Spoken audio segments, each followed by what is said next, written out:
Our group has selected to research criminal justice reform.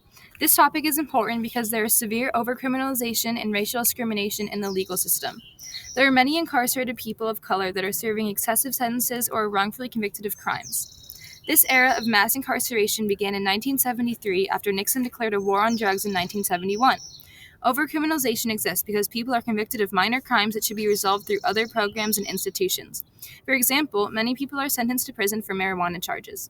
According to the ACLU, out of all of the drug arrests, over half of them are for marijuana, and 88% of marijuana arrests are just for possessing it. Most people that are impacted by this problem are low-income people of color because of racial discrimination dating back to slavery.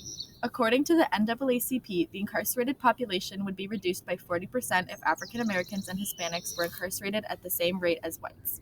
According to the NAACP, the U.S. makes up about 5% of the global population, but the U.S. makes up 25% of the world's incarcerated population. And the incarcerated population has increased 700% since 1970.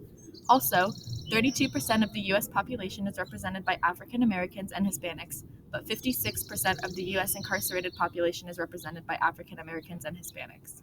These problems start at a local level and rise up through the state and federal court system, where many judges give overly excessive sentences to people who committed minor crimes, and many prosecutors withhold evidence that could potentially exonerate innocent convicts.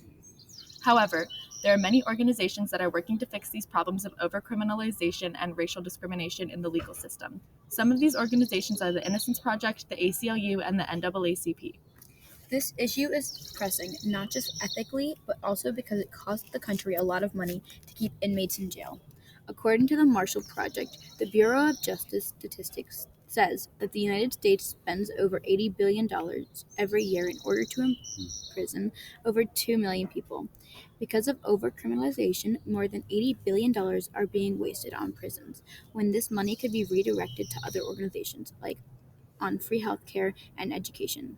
Public opinion on this issue is very divided. Liberals believe there shouldn't be prison sentences for nonviolent crimes, especially drugs, while conservatives believe that the criminal justice system needs to be tough on crime, especially on drugs, because they believe they are harmful to society. So what should the solution be to this problem?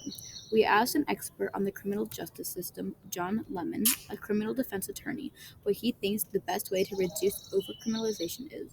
He said that the best way to reduce overcriminalization is to eliminate mandatory minimum sentences for drug trafficking.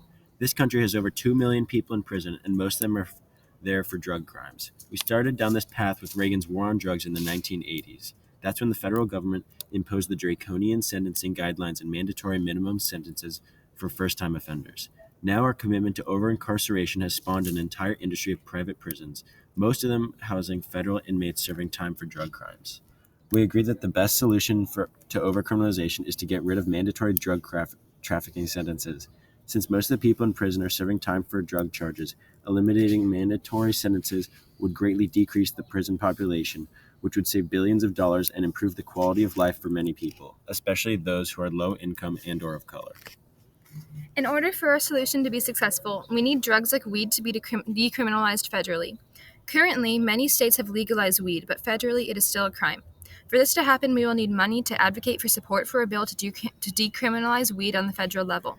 We need this bill to be passed in both the legislative and executive branches, as the House of Representatives and Senate must pass the bill and the President needs to sign it. Some alternate solutions to the issue of high prison costs are to implement private prisons that are supposed to be cheaper. However, private prisons are inhumane as they are understaffed with prison guards that are minimally trained, which leads to dangerous environments for inmates. They also do not try to rehabilitate their inmates for society and often leave them mentally unstable. This is a very important issue, and we need society to take action now.